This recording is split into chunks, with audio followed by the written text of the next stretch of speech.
This video is about circular motion and angular velocity. But before I get started, it's about 2 degrees outside right now, and normally I video with the furnace turned off, but it's a little cold to do that today. So it's next door. I hope it doesn't. I hope it's not very distracting. Anyway, that's what that extra noise is. Okay, so when we looked at arc length, it gave us an idea how to judge the speed along the edge of a circle.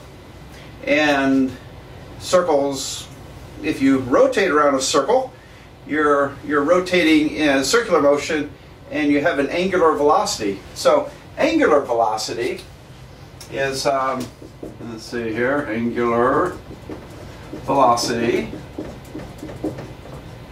is the angle per time. All right, regular velocity is distance over time. This is angle per time, angle divided by time. And our letter for this is Greek letter omega. Now, don't draw a W.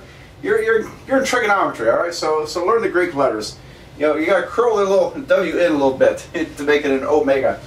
So omega is angle divided by time. Now, if you think of it as the units as being theta, angle, over t, time, and if you multiply by t, then you have the angle theta is omega t.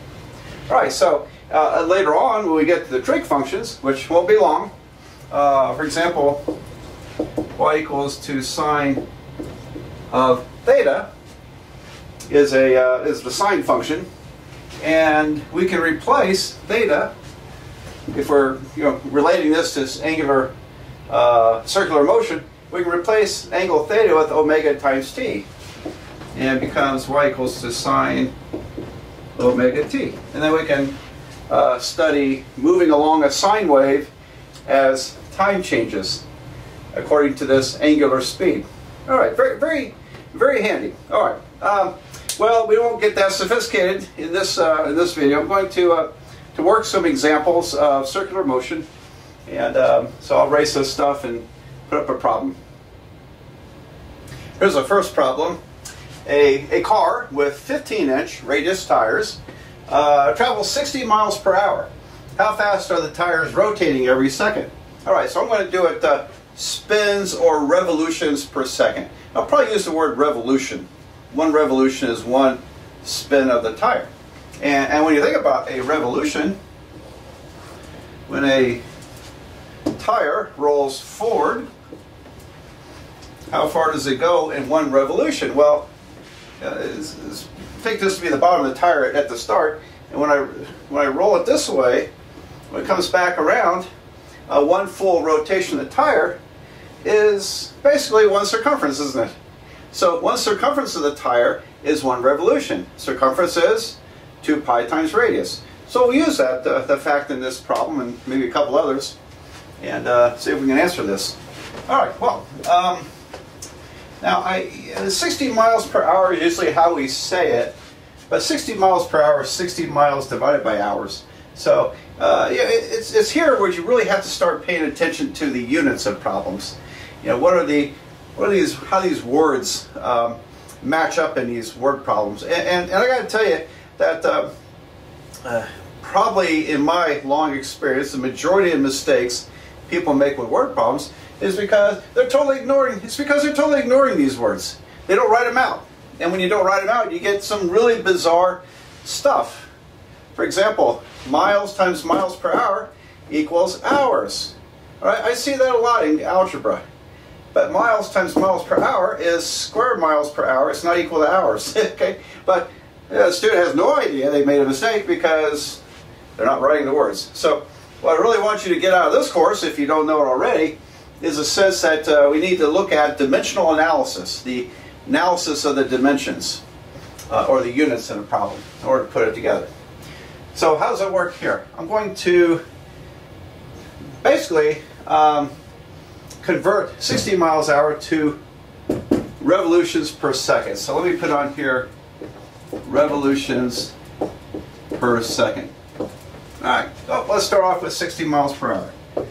That's how fast the car is traveling. Now that's a speed.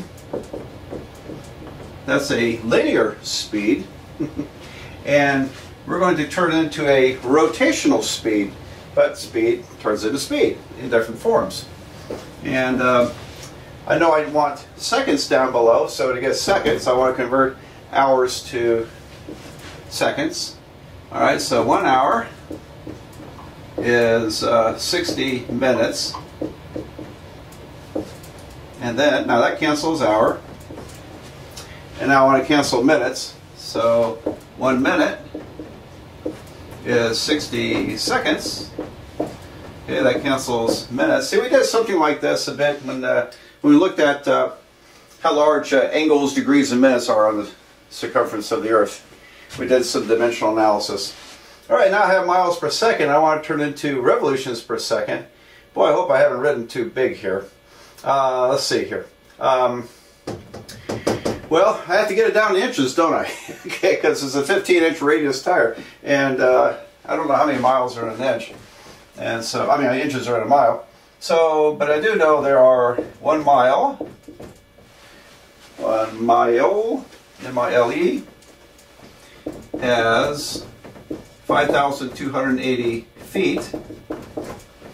All right, so that canceled the miles, leaving feet. And then we have 1 foot contains 12 inches. All right, there's the feet cancels. So now I have inches per second. Okay, that's how fast the car is traveling. Inches per second, that long calculation. And how do I clench this? Well, I want to convert inches to rotations, revolutions, or basically the circumference. And so 1 revolution is 2 pi times 15 inches. All right, so you should be able to see the right side of the board here. I can in my camera. There may be a few out there. Like I have an old browser. I haven't updated my operating system. When I go on YouTube, it cuts it off from here over. So if you can't see this, expand the screen to full screen, and it should come in okay. And all right, so 60 miles per hour. I converted hours to minutes. Multiply 1 hour or 60 minutes. Those canceled. I'm sorry, the hours canceled, and then I canceled the minutes. Then I canceled the. Now I have miles per second, and I cancel miles. Turn it to feet. Cancel feet. Turn it to inches, and finally we have to turn inches into circumference. Revolution. 1 revolution or rotation of the tire is 1 circumference. 2 pi times the radius. 2 pi times 15 inches. All right, and I canceled inches, so I have the units I want. Revolutions per second. And so let me write it out kind of neatly here. We have 60 times 5,280 times 12 divided by 60 divided by 60 divided by, let's go ahead 2 times 15, have 30 pi. And I get them all? All right, 60, 5,280, 12, 60, 60, 30, and let's see, 30 pi. Yeah, I think I got them all. All right, and that's revolutions per second. So, yeah, how fast is it spinning? And, all right, well, we can, you can just punch it on a calculator now. Well, I'm going to do a little bit of simplifying. For one thing, 60 cancels with 60. That's easy. That 10 cancels that 10. 3 goes into 12 4 times. 4 goes into 60 15 times. And 528, 10, 15. Actually, I could reduce that, but I'm probably too lazy.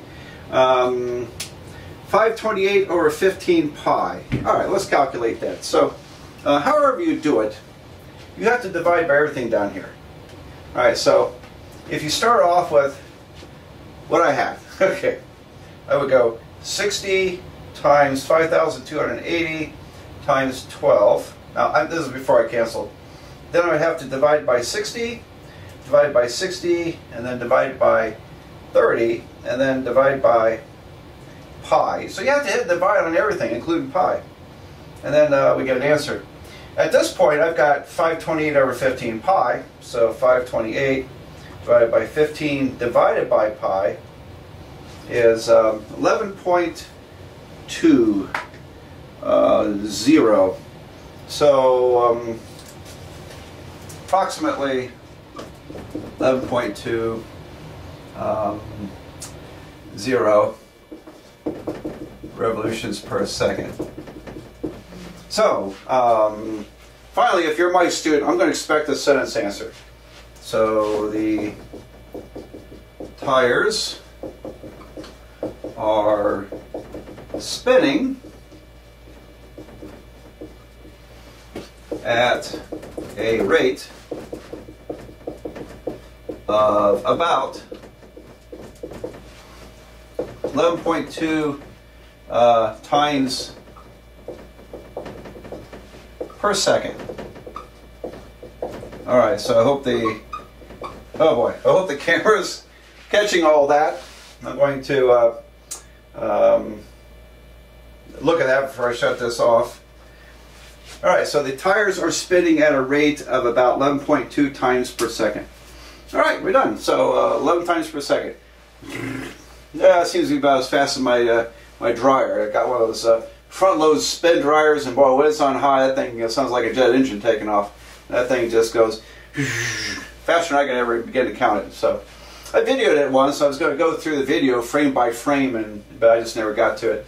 It's actually on the camera somewhere on my camera I'm recording it on, that video.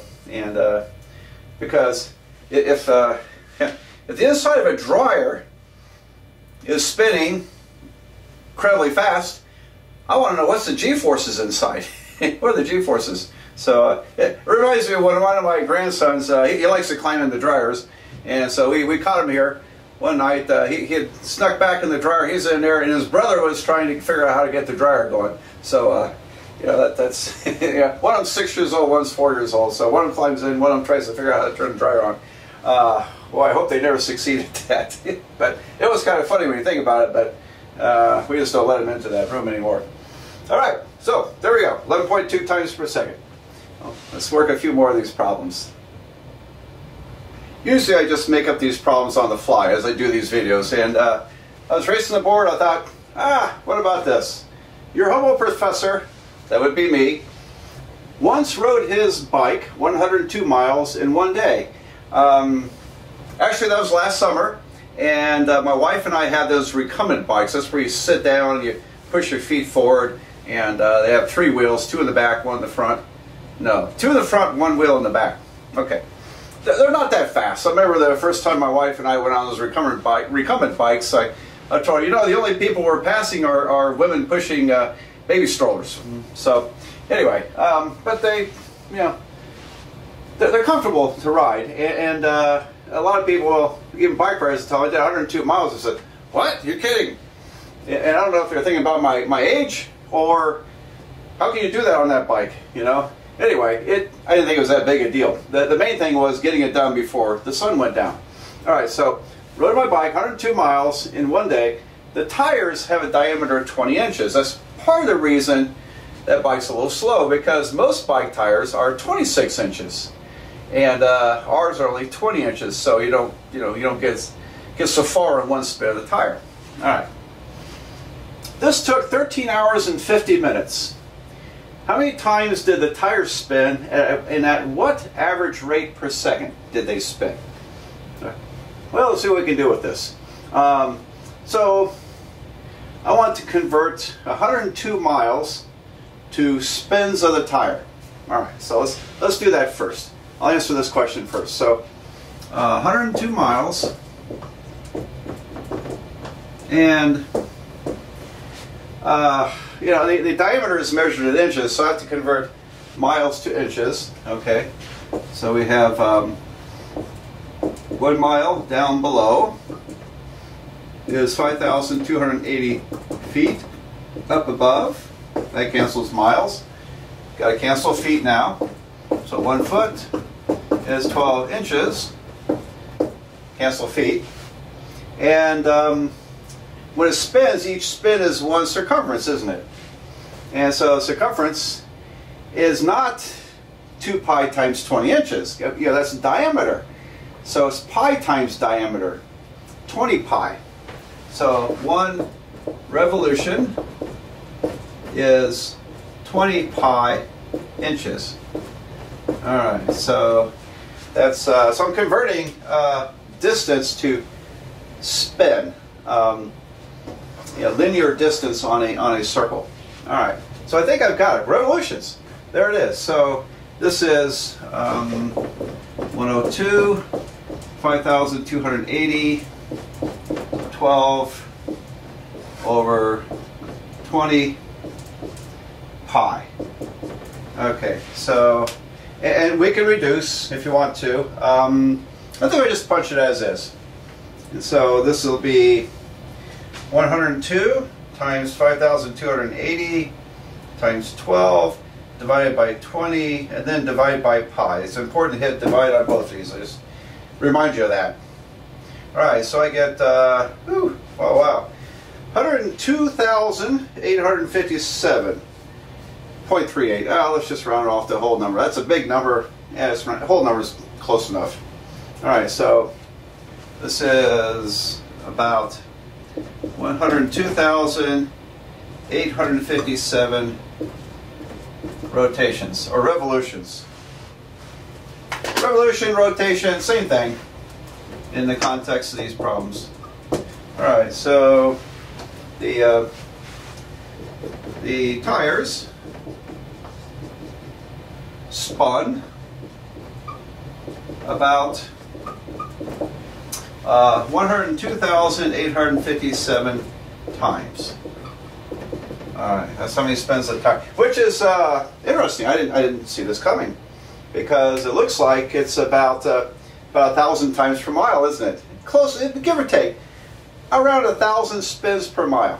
All right, well, that probably makes sense, because 20 pi is the circumference, and so 20 times pi is 62.8. Well, I don't know. It's kind of hard to relate, because I'm comparing miles and circumferences in inches, so it's not obvious that it's going to be 1,000. But anyway, there it is. So there's that problem. And now, what's the average rate per second? I think I'll erase here to make room for the other calculation. So if it's spun 102,000 times over 13 hours and 50 minutes. All right, now 13 hours and 50 minutes. 13 hours, 50 minutes would equal to, let's see, how about we go to minutes? So I'm going to take 13 times 60 minutes. Each hour is 60 minutes. And so 13 times 60 is minutes, plus 50 minutes. That would be a lot. Let's see. 13 times 60 plus 50 is going to be 830 minutes. And then if I multiply by 60 seconds per minute, minutes cancel, that would be times 60 is 49,800 seconds. Well, I don't think it was exactly that, but it was close. It was ballpark. I started off at 6:30 in the morning, which was 10 minutes after sunrise. I ended at 8:20 in the evening, which was about 40 minutes before sunset. So I could have ridden a little further, but I was a little worn out, I got to tell you. I was pretty worn out, so I thought 102 miles is enough today. I wanted to break 100 miles, and actually I doubled my record. My previous record was 51 miles, which my wife and I did once. All right, 49,800 seconds. So average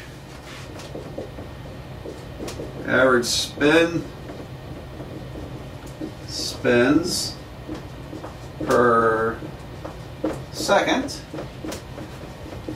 were, alright, so spins per second. Seconds is denominator, spins is numerator. So 102,857 spins divided by 49,800 seconds is about approximately, alright, so 102,857 divided by 49,800, 2.07.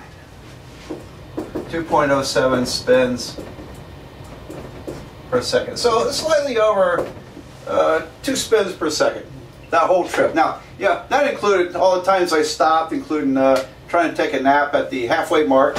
I rode from near Kings Island, where the old shot factory it is. Took that bike trail all the way up to Xenia, off to the very end of the trail I went on, ended at the Fayette County line. I know if you're not from Ohio and you're watching this, that's going to make a bit of sense. But my students here, it's, you know, they might relate to that. All right, so including all my stops, the average was 2 times per second. Okay. How fast is the Earth orbiting the Sun? It's a great question, isn't it? And probably pretty fast. But what do you need to know to answer this question? So I looked it up. I had a ballpark figure in my head, but the shortest distance from Earth to the Sun is 91 million miles. The longest distance is 94.5 million miles. That makes the orbit slightly elliptical, and this is exaggerated. But we orbit the Sun in an ellipse, an oval shape. Almost everything orbits that way. It would be rare to have a circular orbit, and they achieve that with the global positioning satellites up there. The communication satellites have a circular orbit that matches the rotation of the Earth. Maybe we can figure that. I don't know. I'll think about that. That might make a good problem. Anyway, but I'm going to use the average given on my simple internet search of 92.96 million miles. So anyway, so here we are. We're orbiting the Sun. Here's the Sun, and the average distance is 92.96 million miles. All right, so what else do we need to know? Well, speed is distance per time, or distance per time, and what we can figure out is the rotational speed. Then we'll turn that into linear speed. Linear speed is speed along a circle, whereas angular speed is how fast the angle is changing. So we can go back from one to the other. And so how long does it take the Earth to go around the Sun? Well, that's what we call a year, right? 1 year, and I'm going to be a little more precise. 1 year is, I believe, 365 days, 5 hours, and 48 minutes. I don't recall how many seconds, so that's close. I think that's what it is. And it's about 365 and 1/4 day. That's why every 4 years we add a day, a leap day, to make up for that. And then about every 100 years we skip a leap day, but every 400 years we don't skip. And so it gets a little complicated. Like, for example, the year 2000, ending in double zeros, those years normally are not a leap year. Like the year 1900 was not a leap year, but the year 2000 was, because every 400 years we do a leap year. So that keeps us pretty close, pretty close to this figure. All right, so yeah, how fast we go. Now, how do we want to answer that? How about miles per hour? So I want to turn this into miles per hour, and so I need to multiply 365. And I won't write out the units. I think you'll follow me fine. But I take 360. Keep running to right 35. 365, yeah, it's not as easy to talk and write as you think. Times, that's days, so there's 24 hours in a day. So this will give us hours. I'll add in the 5 hours, and I'll add in the minutes, which is 48 over 60 of an hour. So 48 minutes is this fraction of about 4/5, I think, of an hour. So if I work all that out, this is going to be, all right, so I got 365 times 24 plus the other 5 hours plus this fraction, 48 divided by 60. I get 8,765.8 hours. Okay, great. Now, how far do we travel around the sun? Well, if that's the radius, then 2 pi times 92,960,000 miles. All right, so 2 pi times 92,960,000. Okay, that's approximately, let's see, 584,084,906 miles. All right, I think I'll round that off to a whole number. Yeah, that's close enough. All right, so so this, by calculating the circumference and dividing by the time, we get linear speed. We have distance divided by time. So the speed is about,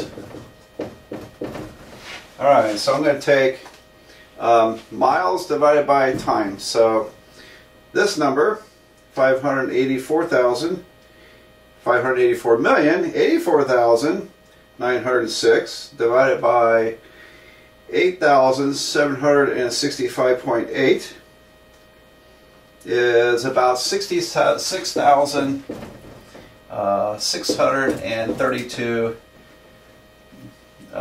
miles per hour. Miles per hour. All right, there you go. And by the way, how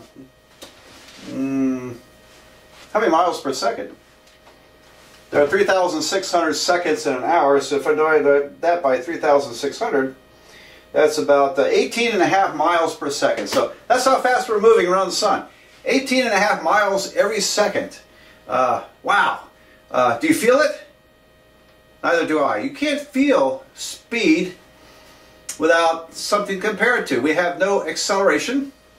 In the linear sense, we don't. There is gravitational acceleration pulling us towards the sun. See, we're actually moving this direction. If the sun suddenly just disappeared, we would go shooting off like that, perpendicular to the surface, or tangent to the surface of the sun, of the orbit. Sorry, not the sun, the orbit. And so actually we're moving this direction at that speed, okay, but the gravity is pulling us back and it's curving our orbit, and so that's how we stay fixed there. There's a balance is achieved between the sun and our speed. And our speed is fast enough to not escape the gravity of the sun, but also not get pulled in by the sun. So we just end up in this endless loop orbiting the sun. All right, interesting stuff. I love to go into in a calculus class where we have a little more math we can analyze with. All right, so there it is. By the way, this ended up in a very famous experiment in Ohio back in 1887 or 1888, maybe 1887. The two scientists were Michelson and Morley, and they were trying to calculate the speed of light to a lot more accuracy than was known at the time. So they set up this interesting experiment where they had light get split by a beam into two opposite directions, and they merged back together. And the idea was that the one beam was was pointed in the direction of our motion around the sun, and one was pointed in the opposite direction. So they expected the speed of light to be this much faster pointed toward the sun, and this much slower pointing against the sun. And by mixing the rays together and looking at the patterns, they could get a pretty accurate read on the speed of light. The problem with their experiment, which totally baffled them, and they did many times, was that the speed of light was the same either direction. Whether the light was moving in the direction of motion or against the direction of motion, the speed of light was the same. The motion never changed the speed of light. Very baffling. And it was in 1905 that Einstein figured out, well, okay, if that's the case, then obviously we cannot observe light going any other speed than its speed of light. And it turns out that means that if we're in motion, our time gets messed up. Our time moves differently. So, you know, if I'm standing here and you're walking across, time is actually moving slightly slower for you. Not enough for us to measure. But if you're going close to the speed of light, you would. So that's the special theory of relativity. One of the reasons Einstein got very famous starting in 1905. All right. By the way, that's an algebra problem, what I just described. Special theory of relativity when it comes to time dilation is it's just algebra. All right. One of these days I'll have a YouTube video explaining that and showing the calculation. All right, well, getting a little bit off track here, but there we go. This was a linear velocity on the surface of the sun. Here's another linear speed problem. The first record albums were 10 inches in diameter and spun at 78 RPM, revolutions per minute. RPM is a kind of a common abbreviation here. What is the linear speed around the edge? Okay, and now these came out somewhere around the year 1900. I can't remember the exact year that people came up with these types of record albums. Before then, all recordings were done on cylinders. And so anyway, found out these vinyl, I don't think they were made of vinyl back then, because as a kid we had these old record albums, we'd throw them like frisbees, and they would break. And but anyway, they spun 78 times per second, which is really fast. And what is the linear speed along 98 revolutions per minute? Very fast. What is the linear speed along the edge? Okay, well, linear speed is distance per time. It's a speed, but along the circumference of the circle. And so the circumference is, let's see, the circumference is, all right, a 10-inch diameter, so it's going to be 10 pi inches is the circumference. And they're spinning at 78 revolutions per minute. Okay, I think I don't think I want to start with 10 pi inches. Okay, because I'm converting a speed to a speed. All right, so we're converting revolutions per minute to inches per second, or feet per mile. Let's go inches per second, and miles per hour. Alright, so I've decided to let's figure out the distance, the speed in two different ways. Inches every second, and then miles per hour. Alright, let's see what we get here. Okay, so 78 revolutions per minute. So like I said, we're going to start with this because I'm converting a speed to a speed. And what's our intermediary thing? Well, the diameter is 10 inches. So one revolution of the record album is one circumference, which is 10 pi inches. Alright, so that cancels rotations or revolutions, and I have inches per minute. Okay, and let's see, let's go to inches per second. We're there. So if I multiply by, let's see, 1 minute is 60 seconds. So the minutes cancel. That gives me inches per second. So that will give that form of the answer. And okay, well, I mean, how tough can it be? That's I think that's was that 13 pi? 78 times 10 divided by 60. Whoops, I got to turn the calculator on.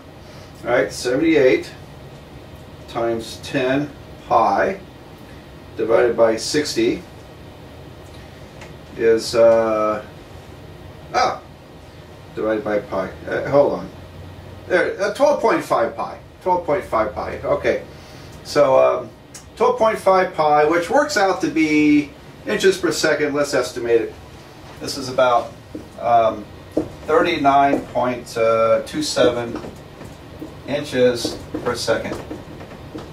All right, 39 inches per second. That's over 3 feet per second. I say that's a little over 2 miles per hour. All right, so if I take that number, and I'm going to use all, well, no, I'll tell you what, let me do it separately here. All right, I got 78 revolutions per minute. Revolutions per minute. All right, there we go. And I have 10 pi inches per revolution. All right, so that gives me rid of the rotations. It gives me linear speed. I have inches per minute. Now I want miles per hour, so I have to change minutes to hour. So 60 minutes is 1 hour. So I canceled minutes. Isn't that nice to just cancel units like this? It really kind of leads you through the problem, I think. And now I have to go inches up to miles. All right, a lot of inches in a mile. I don't recall how many, but there are 12 inches and 1 foot. That canceled inches, and now we can go 1 mile is 5,280 feet. That canceled feet. So I have miles per hour there. There we go. So, all right, let's see what we get. Okay. So I've got 78 times 10 times pi times 60, and then I divide by 12, and I divide by 5,280, and I get 1.08 1.08 miles per hour. Let's see, 3 feet per second. Yeah, I think is there a mistake here? Let's see, because I thought this is about 3 feet. It's about 3 feet per second. 1 mile an hour is about 1.4. I expected to get 2, so did I miss anything here? All right, 78 revolutions per minute. 10 pi is because it's diameter, so 10 pi is the circumference. 60 minutes in an hour. 1 foot and 12 inches, of course. And 1 mile is 5,280. All right, so answer times. I just see what I did. I'm sorry. Let me start over. For some reason, I was multiplying by 12.5. All right, 78 times 10. You probably did this on your calculator, screaming at the YouTube screen, like, when you idiot. When are you going to find your error? Divided by 12, divided by 5,280. Well, I don't really want to start this video over, and so I'm sorry, I screwed up my calculator there. Times 60. I think I divided by 60. All right, 78 times 10 pi times 60 divided by 12 divided by 5,280. All right, I think I'll get it this time. 2.32. That sounds more reasonable to me. 2.32 miles per hour. 2.32 miles per hour. All right. All right, so let's write the answer. Again, if you're my student, I'm going to expect a sentence answer. And sentences do what? They start with a capital letter. They end with a period. You know, if I don't say anything, I find that 1/4 of my students will not capitalize the first letter of a sentence, and half of them will not put a period at the end. They just leave it blank. It's like you're texting. You always leave that sentence blank. Not detailed enough to go put the period in when you're texting on a telephone, right? I do. But yeah, I'm just kind of anal that way. But when you write, you know, this is college. Write it correctly. All right, so the linear speed, the speed along the edge. speed along the edge